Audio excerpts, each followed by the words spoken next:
We are a hot mic. Yes, here at Suzilla. Yahoo! It is Thursday. Thursday. And we're a little early because we got things to do at 8 this morning, so we got to get our bun moving. Because we have chores to do. Well, yes, exactly. Chores to do. Well, Matt's going to go and work with our kid to get his car fixed. I just hauled trash. Yes. Nick's got chores at the house before he leaves. What else are we talking about? So no, it's chores. These are the things that are I finally get referred to as the not sexy things you got to do to keep things going. This is the laundry. Yeah. This is taking out the trash. Yeah. This is to keep your house from looking like a bunch of hoarders live there. Yes. And we see this time and time. It's kind of it does fall into that mental health category. Yeah, it does. And we're going to see a period of time where it's going to become difficult to do some of those chores. Just generally? Just generally. Yeah, for the simple fact that this is not going to be a happy mental health year. Well, years. And the reason I'm saying this is because we have got people. One of the simplistic chores is starting Social Security or Medicare. Yes. And we have seen those time frames extend way out. Medicare is moving more normalish, but the Social Security applications are definitely taking longer. Yes. Because usually if there's going to be a question, it's going to be in the Social Security application, because they do, they check your income and make sure they're paying you the right amount. And they look at, well, have you been married before? And did that person have more income? Blah, blah, blah. Lots of reasons. And so it takes a couple of extra steps generally. And now with the Social Security staff being cut by about 50% by DOGE, there's not nearly as many people working those applications. Well, we see the same sort of slop, and I will say slop, applied to the PED program and their retirees. Okay. With their one office. Yeah. And that's one of the big crux on how you can really cripple the ability for people to do self-service and feel good about the services. Well, what PEB is doing is they've had this for a long time, is they have a website that is supposed to take care of all of your questions. You've got webinars and questions and concerns and blah, blah, blah. But it also doesn't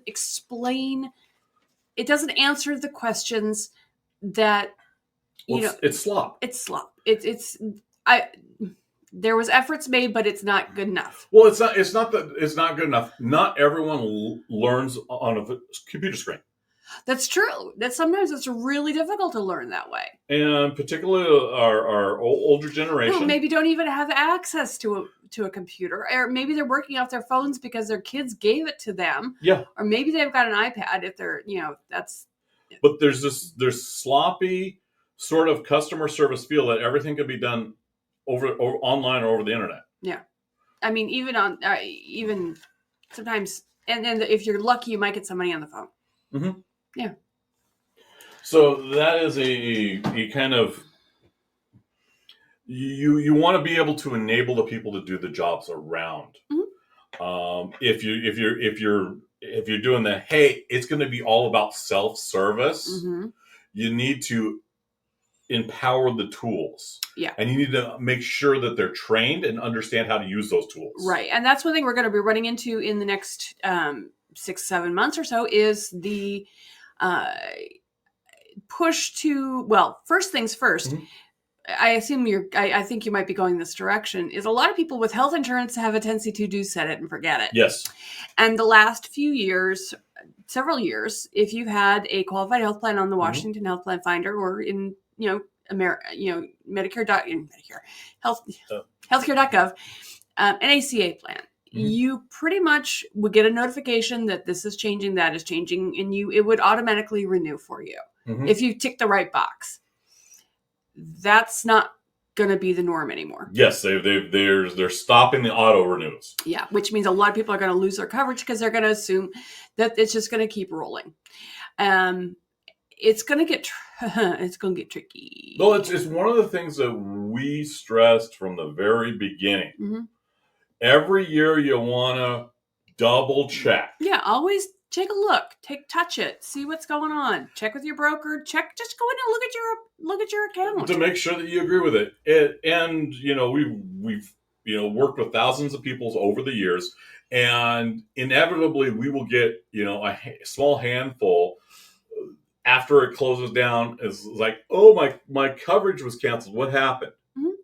And there's very little we're going to be able to do about it in 26. And because of the short-sightedness or the orneriness or whatever, they're deciding to make it harder for people to enroll. Yeah. So we've been really clear since about March to, hey, set your appointment, double check that your policy is moving forward, double check that you agree to the price of the policy. Yeah.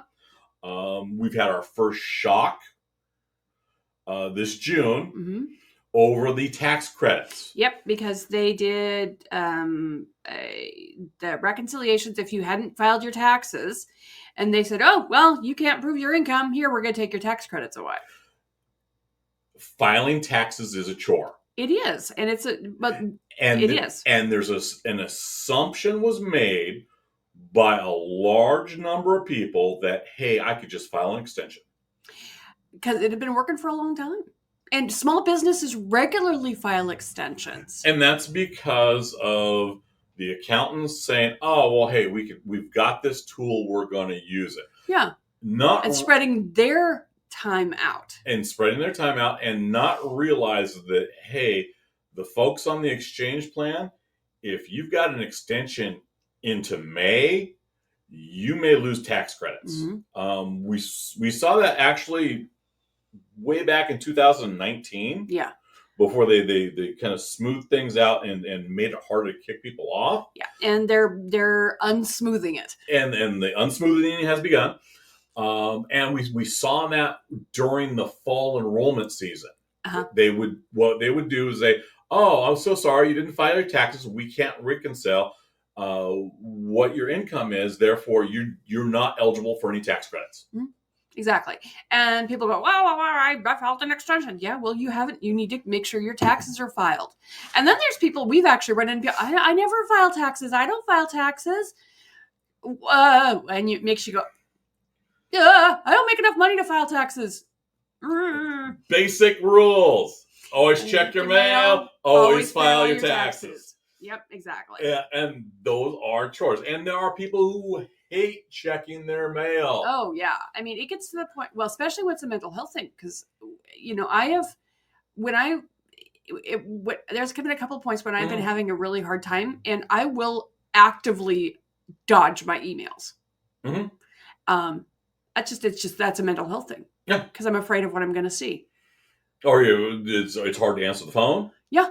It's hard to go to the mailbox. Mm-hmm. There's a lot of it's a lot of it's trauma based. We all have, things where we don't want to hear. Well, we're old enough. We've gone through 4 or 5 financial traumatic events. Yeah. Major traumatic events. Yeah.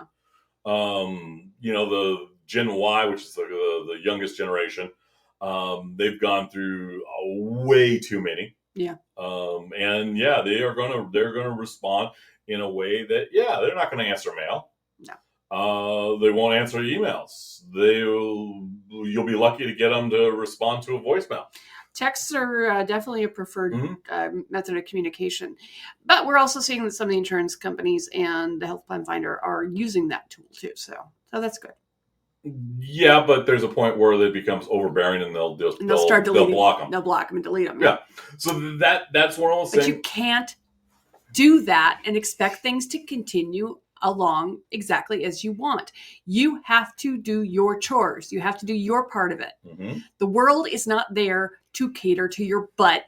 It is there to, the tools are there. You have to use them. If you set it up that way. Because I've got a number of people who check in with me. They'll message me directly and say, hey, this is what's going on. Mm-hmm. And I go and I double check to make sure everything's running smoothly for their account. Mm-hmm. And that's fine. Mm-hmm. That's using your tools. Yeah, because that is customer service. Yeah, and we are here to help you with customer service. We are one of your tools in your toolbox. So that you need to make sure that you understand the tools going around you. Laundry is one of those things. I hear people just absolutely loathe laundry. It's one of those fights around our house to when laundry gets done. If it's not done on a particular day, it can get ignored. My favorite line is don't use the dryer as a dresser. Yeah, that's true. Where I fall down with laundry is if I can get it in the washer, I can get it in the dryer, I can get it out of the dryer. It's getting it folded and put away. That's the hard part for me. And I've started it. I'm getting better about it. But yeah, there are more than one laundry days where the laundry sat in a laundry basket. And one of the things that we have not done, I don't know if it's just me, the way I grew up with, or just where we've evolved to, have a hard time throwing away clothes. That's true. Yes, we all have a hard time. We definitely have a hard time throwing away clothes. And I've done it more recently. When I wore something out, I was like, okay, this is garbage. Yeah, and it's either got holes, it's worn But thin. You know what my brain goes, hey, I can use this to patch something. Yeah. Yeah.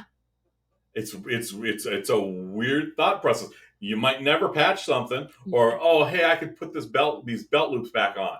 Never do. No. So it's like, okay.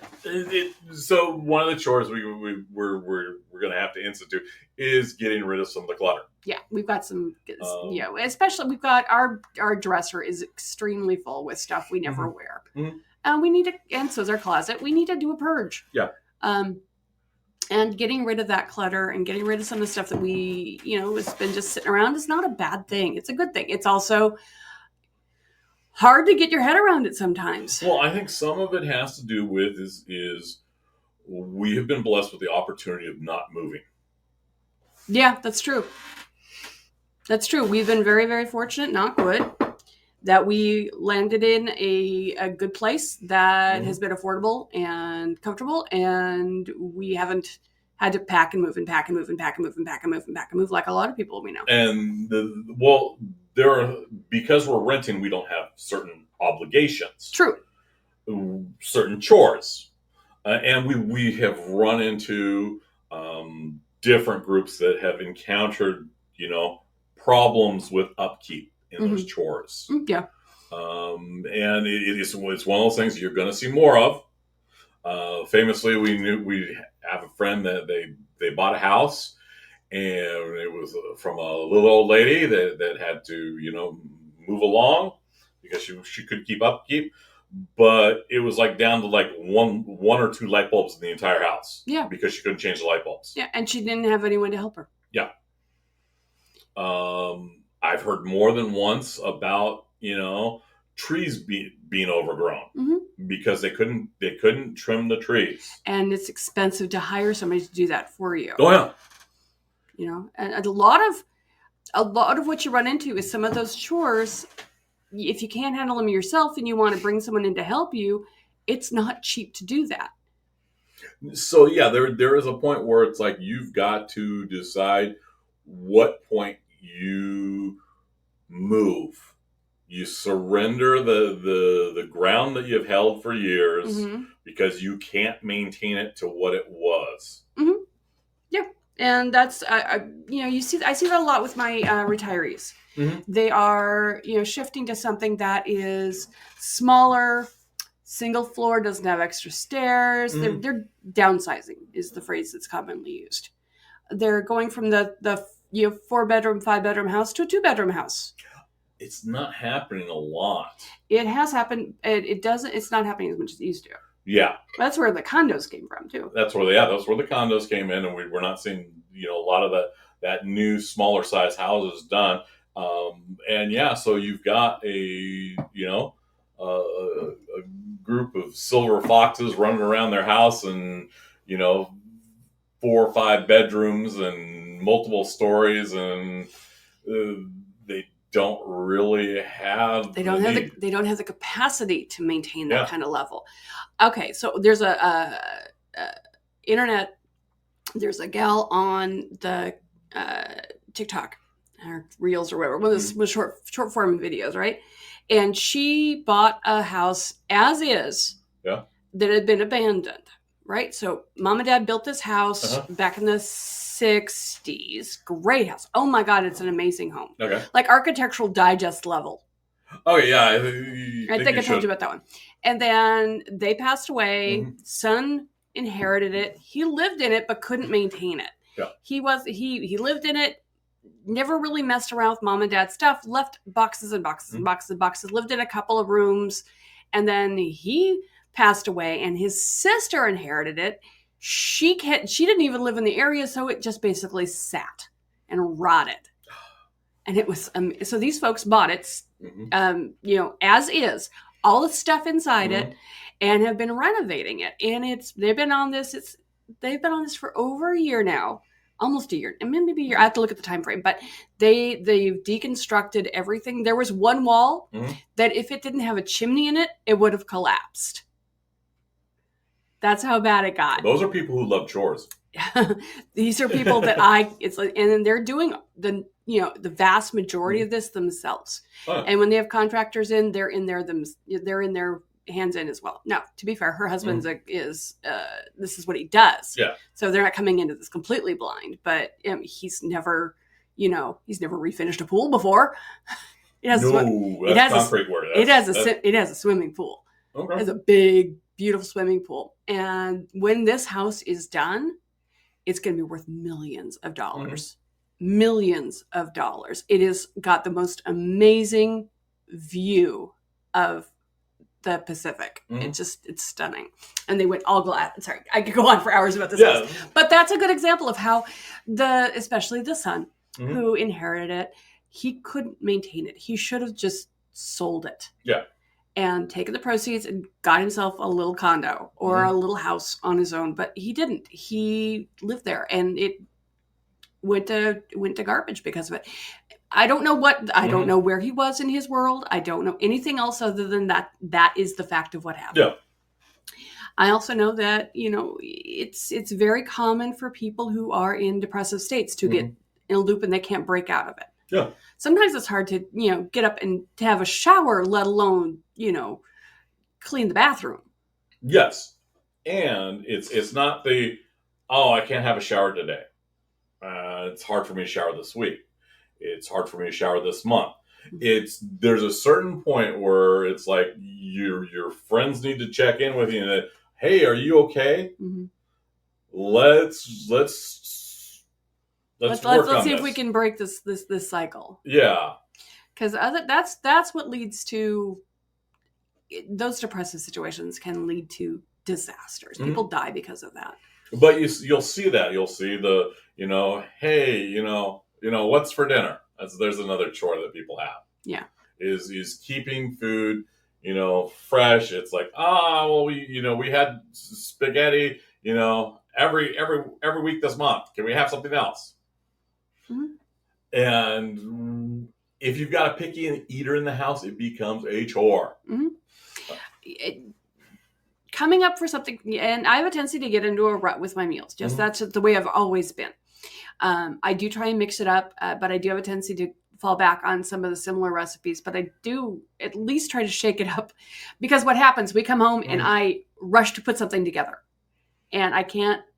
I'm not going to be some gourmet meal, but I'll put something together that's delicious and nutritious. And hopefully well balanced. Not always well balanced, but well balanced enough. Well, we actually had to develop a rule last year. Okay, which rule was that? It was when we were doing our 7s to 7s, and we'd come home. It was just a protein. It was a protein, a veg, and some sort of starch. Yeah, a three course, three item meal. As long as it was simple as possible. Exactly, and we do expand on our culinary trip a lot more on the weekends when we have more time. Well, yeah, it becomes a function of time for us, and something to look forward to on. Usually it's Sunday. Yeah. Although Saturdays can be fun too. Usually Saturdays are quick but different. Sundays are more complex. Yeah. And that's how you can start to, add variety to chores so they don't become just one after the other. There's You can also ask for help. Mhm. It's like, hey, I cannot bring myself to come up with anything for dinner tonight. Would you cook? Tonight for dinner we have to stop at the grocery store because we need a couple of things. So I'm gonna grab some things to put together for something different for dinner because I'll have the opportunity. And I want to. Don't let me forget. I want to get some yogurt. Okay. Because we have all those blueberries. So yeah, they're asking for help. Sometimes there's eliminating things. One of the big things that I push for early on is because I hate doing the floors. Just point blank, it is a chore. It is a freaking nightmare for me. So one of the things I made sure that we got in, offices as soon as I had the chance was a hardwood floor. That way I could put a little robot on it so it could take care of the floors. And it does a pretty good job. Yes. I mean, it's got some, it's a little vacuum. It's not perfect, but it takes the daily bulk of it off. Yeah. Which is cool. And that is one of those things. It's like, yeah, I hate doing floors. I like floors that are neat, and I don't like the dirt and the grime. And that is an easy way to do it. And yes, I strongly suggest hardwoods over shag carpet any day of the week, and to get yourself a robot. There you go. Matt's a big fan of robots. I am. He is. Well, it's really simple. We joked about this. He's creating a relationship with the early robots. So when the robots take over, he won't be they won't just eat him. Yes. So yeah, if you're having difficulties, it's one of the robots that you insist upon, and it drives you absolutely bonkers when it's not working correctly, is a dishwasher. Yeah. Another one is a air conditioning. Yeah, air conditioning is a deal breaker in this valley. Yeah. I have lived without air conditioning. I don't want to do that again. It's starting to become a deal breaker with over on the coast. That's true, because climate change has created more hot days. Well, also happens to do with the design of the houses. Yes, that is absolutely true. Before air conditioning was created, the houses were designed to stay cooler generally. Yeah, they had basements underground. Basements, they had vents at the top, they had the high ceilings, they had the dormer windows. Yeah, that's not the thing anymore. Well, it takes a little bit of expense going in. It's a little bit of time, and you get that natural thing. And they strip that out, and then people that are under 50 don't have a clue unless they nerded out on buildings. That's true. That's true. Well, those types of buildings were especially popular in the South. Those, when you're into some of the more expensive houses, is where you'll see those benefits. And when you're in the smaller houses for the lower income folks, you wouldn't see those benefits. You wouldn't see those little tools. Yeah, you wouldn't see those add-ons. A good example. Well, one thing you would see would be a porch. The wraparound porch. The wraparound porch, which creates shade all around and changes the airflow. Yeah. But what you didn't see was the high ceilings. You didn't see the basements. Well, basements would have been root cellars, and that you wouldn't have been living. You wouldn't have been living in the basement. You would have been, in the root cellar storing. No, sometimes you had root cellars inside, but you had basement that was underground. Yeah, you had that was underground. But either way, it was not a living space. But yeah, your smaller post World War II cracker boxes, they didn't have that. Yeah. Yeah. Unless it was a luxury item. Yeah, very much so. Because my grandparents' house was Okanagan. They had I want to say built about 52. It was the World War II coming in. Oh yeah. And they actually had a basement. Yeah, I grew up in a house with a basement. But it was also a luxury house because it was built of brick. Oh, there's a lot of plus about that house then. Yeah. And they had but they had the original house, and they turned around and they built out an attached garage. That was an add-on. And then from the attached garage, they built on a again, another covered porch patio area Mhm. for outdoor entertaining. Nice. And then in the back of that, the shade, they had the HVAC unit. So is that house still exists? Do you know? Yeah, still exists. It's got to be worth some value if it hasn't been obliterated. Aunt sold it. Your aunt sold it. Yeah. Oh, Aunt's a realtor. well, hopefully she sold it to somebody who loves it and is taking good care of it. It doesn't matter. She got the money. I'm just saying, dear. Yes. That's her prerogative. When you inherit a piece of property, it's your prerogative as to what to do with it. Mhm. Some people will never live there, so they sell it. Mhm. Some people will decide, hey, I want to live there, and they'll move into it and sell where they're at or wherever it is. Doesn't matter. Not your responsibility. It's their chore, not yours. But either way, yeah, chores are one of those things, and you have to give yourself some grace when it comes to your emotional health and mental health about it. But when you get that bug, just go with it. And there's an important component if it's a chore over a shared experience. Mm-hmm. That you've got to, whoever's doing the chore, you're on the outside, you better reward them with what I call an attaboy. A Coco after shoveling the driveway. Something like that. Well, it's not just Coco. It's no, but that's a good example. That's a great example. And hey, those little thank yous that help. It does. And that's really important is to do that acknowledgments. I ran into that the other day when our business partner filed for the business license. Yeah. They mentioned it, and I again, that hey, got the license filed. I saw it in our little message. Thanked them there, and then they said it in another way that I didn't quite understand it, and it was like, oh, and I thanked them again, but it was a different way of thanking him, and making those acknowledgments are important, and because I don't believe in random chance, they needed to hear it multiple ways. Fair enough. And that's really important. And that's that feedback of hey, you know what? I gotta provide that feedback that they understand. Mm-hmm. And sometimes, it's gonna take multiple times. Mm-hmm. So chores are important to keep things moving forward. Mm-hmm. They can also bury a person. Yes, they can. And we're gonna see some burials. Yeah, we're gonna see some. It's gonna get tough on a lot of people. Mm-hmm. It is tough on a lot of people for a lot of different reasons. And there's gonna be chores coming that they haven't had to deal with ever. Like what? The renewals. Yeah. That's gonna be a real interesting task. It's gonna be a bigger chore on us. We're gonna see we've already seen that with Apple Health. Yeah. When the renewal started up, everyone was like, "Oh, well, I didn't have to do this." It's like, no, because we had a medical emergency and they stopped that. You're gonna have that more. Yep. We've seen it this year. The healthcare authority ramping up the requirements. Mm-hmm. And then they've got less bodies. That's right. And then when they're going to be, there also will be a change when you're on Medicaid and you are having work requirements and you have to report your work situation every 3 months.